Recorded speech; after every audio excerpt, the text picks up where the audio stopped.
Assalamualaikum warahmatullahi wabarakatuh. Hope you're doing well. We have a question here, and it reads, what's the general feeling in your area about Islam? Are people curious or joining the faith? Well,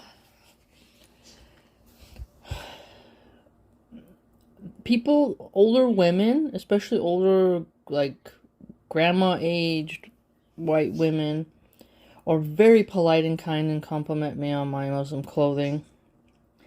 And I only ever have problem with older white men or just young boys in general. I think when it comes to the younger generation, the like middle schoolers, I just think they don't have respect in general. I don't I think that's just a cultural thing in America. It used to be respect someone's mom. People are more, the young lads are, they're just more feral, I'd argue. But I've never had any problems with women or Karens or somebody coming up to me and being a bigot. And like when I go to the grocery store, people will wave and be nice and say salam. And it's fascinating how many times a black brother will like, he'll be driving a truck or something and be like salam, bip bip, give the salam. It's the Bay Area, so there is a lot of diversity. I know how that sounds. But I've never been disrespected by older Latina ladies or black brothers who are Muslim, obviously. Never been disrespected by a black woman. It's always been older white males and then younger boys. And it's but in the hospital, there was just like, there's some nurses and whatnot, but I think that's more of a power play, like just how some nurses can be insane. But in my vicinity,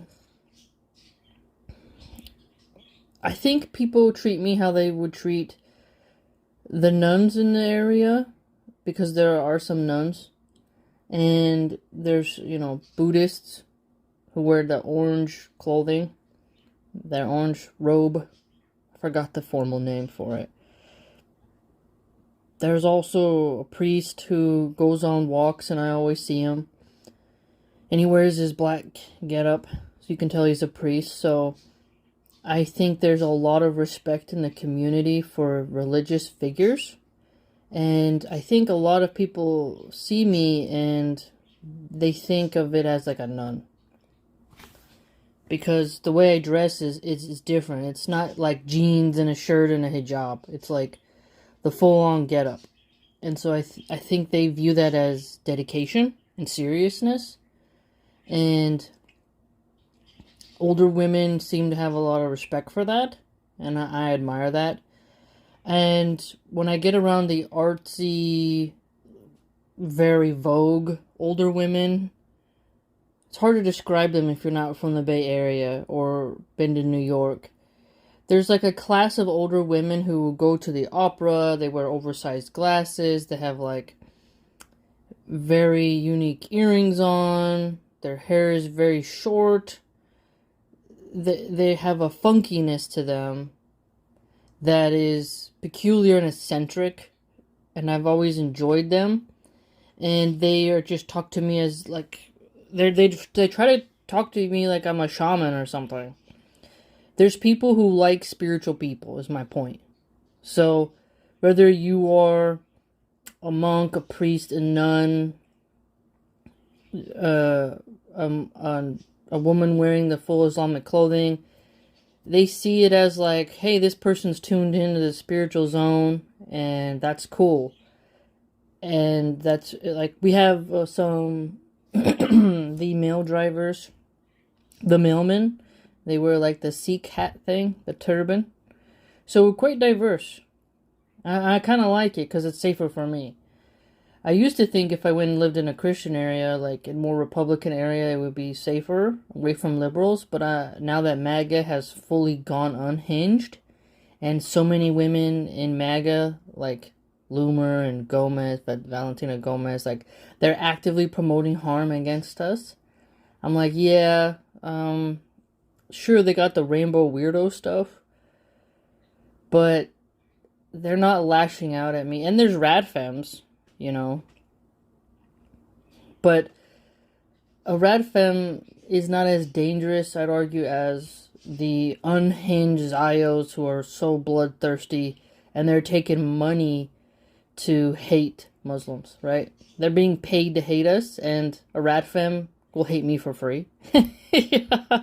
So, you know, there are, I mean, a lot of feminists, but never has a feminist come up to me and insulted me or degraded me or tried to intimidate me. And then you look at someone like Valentina Gomez, if she lived in my area, who knows what that crazy cunt would do. And then my old self would have to come out and I would, you know, go full Escobar. But other than that, you know, those young lads and those older white men, people left me alone. And it's strange how when the verbal and attacks happen, it's always when I'm alone with my children and never when my husband's around. You know? But then there's also just, if you go certain parts of San Francisco, or pretty much in San Francisco, or in different parts of the Bay Area, you're going to encounter homeless people. And they'll harass you, but they're just harassing you because they're high and they want money. So it's not because I'm Muslim. So I think a lot of children, they also look at me curiously. And I don't wear black all the time. Like, I have, like, different colors, like dark chocolate brown or pastel colors. And when you wear softer colors, I notice you don't get the kind of scared look in the eyes. There's something about the all black that makes people really afraid. One time a troll on this channel called me a Nazgul, which was pretty funny because those were my favorite characters in Lord of the Rings. So they called me a Nazgul. So, you know, when when I go to the grocery store, there's lots of people who talk to me, and there's another lady who works at the bakery. She wanted me to touch her baby's head. I think she's Catholic, and I think when she saw my clothing, she kind of thought of it as like I'm a nun or something. You know, I can't say God bless her soul because that's what Christians say, but I don't know what I think the better word to say is a better phrase, may Allah guide her. But she wanted me to like put my hand on her baby's head, and I didn't know what to say. I was just like, oh, and I patted the baby. I said, how are you? How are you doing? How's breastfeeding going? You know, because, you know, we call it in Spanish, like, es un poco ignorante, like, but she's innocent, you know, like, she doesn't understand that's not what we do in Islam, you know, but not everyone's familiar with Muslims, so I have a lot of gracious patience, and a lot of them don't understand our Orthodox dress code. To them, if you wear the Orthodox dress code, you're like a cardinal. Like, you're like somebody who's like scholarly, which is awesome. When you think about it, it's a huge compliment that they think that way.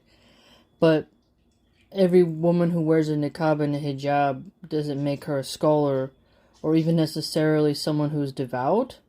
I guess the bar is just kind of that low in America that if you wear the full uniform, they put you as someone of like high reverence, where I guess if you were in the Middle East, it would be quite different, right? You'd just be another woman and nothing really special. But in America, if you wear that full garb, people who have some sense about them, they can see that, oh, obviously this person is very dedicated.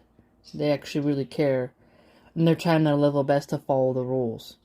And I would say sane people don't feel threatened by a woman wearing loose, modest clothing and covering her hair, which is the same getup as a nun, pretty much. Like that nun who Tucker Carlson interviewed. Pretty much, people think of it that way. So they're more surprised and like, oh, wow. You know, it's like something very niche.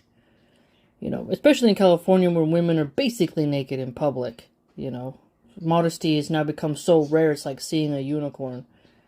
But it's like a walking form of dawah. So we do have mosques and masjids and whatnot in the Bay Area, so that's great. But no one's come up to me and asked for dawah. It would be cool if they did. I'd be ready for that, inshallah, because I've studied so much and I study every day and I love it very, very much. But again, it can also be a little dangerous to give dawah because they might get angry, so there's some sense in leaving that up to the men. Online, it's a little different, right? But in person, it's quite different. I seem to always attract Christian missionaries as well. I don't know what's going on. Jehovah's Witnesses and Mormons, they like to talk to me. I don't know why they single me out. I think it's because they see a hijab and they're like, oh, a challenge. Like, why can't they go to the girl who looks like a prostitute and go give her dawah? Why do they single me out? And sometimes I used to get excited, like I'm going to test my mental knowledge, but they just repeat the same script. It's kind of like talking to a broken record, and at that point I could just talk to my parrots, Like, I have their books that they have the compiled responses. Like, if someone says they're an atheist, you reply with this. If someone says they are a Hindu, you reply with this. They had those books at the Jehovah's Witnesses Kingdom Halls, they call it. And you can get a bunch of free books, and I got those. Put some in the recycle bin, can't keep them all. But there's no real fun anymore talking to them because they're missionaries. And I've tried talking to the older missionaries, the grandmas, but they're like, no, it's just not there. It would be cooler to talk to a cardinal and, like, test my Islamic knowledge. But they're all in the Vatican. So, people are kind to me in general. MashaAllah, tabarakallah. No one's ever said anything mean to my daughter for wearing her hijab. One lady in the grocery store, she did kind of stare at us like we were giraffes or something. But she's Latina, she spoke Spanish, and, she was like, oh, where are you from?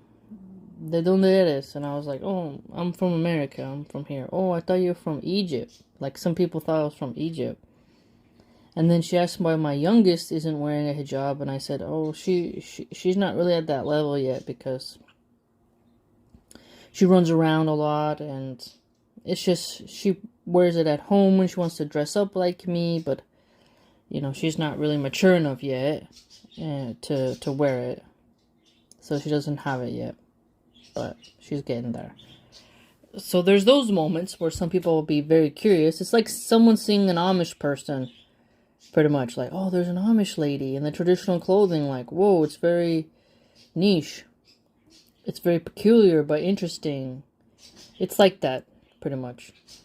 But it is refreshing when I see more hijabis, though, like at doctor's offices, and as pharmacists, and you're like, yeah, like, it's cool because you feel like you're not alone. So no one is attacking us necessarily, but I try not to go out without my husband if it can be avoided. I'm still traumatized a little bit from when I was simply taking pictures of some flowers and my middle child now, I didn't have my third at the time, was eating a peanut butter cookie, and the guy, he called me a sand N with a hard R, and he kept repeating it. Like, it's so disturbing that I was in this peaceful, blissful zone with my child, and this white guy who's older, walking with a cane. I took a picture of him as fast as I could, and he calls me that, unprovoked. Like, I didn't do nothing to him. I'm minding my own business, but he just has zero respect. And when I was pregnant with my middle child, like very pregnant, like 8 months, and I was walking to go pick up my eldest from school, getting that exercise in, which is really important. And he followed me on his scooter, and he kept saying, 911, 911, 911. The scooters you use your foot to push, not the electric scooters. And there was no one around on the trail. And I started getting really anxious because it's a very vulnerable feeling when you're pregnant and then there's a male who's stronger than you harassing you for no reason at all. And you have to be like, hey, do I turn around and yell at him? but he's a young lad. He could easily punch me, and then I could lose my baby. It could be a while before anyone finds me on the trail, and I just had to keep walking and ignore him, so I had to just accept the harassment. And then there was another time where I was waiting for my daughter outside her school, and some young teen boys, they said, like, "Allahu Akbar," like, screamed in my face, with my child there. And I went and I talked to the principal, and they were forced to apologize to me. But it was really embarrassing because it was when the kids are all getting out of school, and I was minding my own business with my kid in the stroller, and these teen boys just come up and scream at me at that. You know, some people may see that as like, oh, you're being a Karen, but it's different, man. It's like a very threatening energy, and you're like, I didn't do nothing to you. I was minding my own business. Why can't you just leave me alone? And there's something really pernicious about it because you're supposed to respect women, right? But they weren't doing that, and I didn't do nothing to deserve that. If I was being a loudmouth or bothering them, maybe I could understand, but I was just with my child, and it's like, it feels really bad when your child witnesses you getting harassed. It's not a good feeling. There was another time I was walking, and a white guy yelled, "You look ridiculous" at me. And then I was pregnant, and I told my daughter about it, my eldest, because I was really kind of shook up, like, because it's embarrassing. Someone yells at you like that for no reason.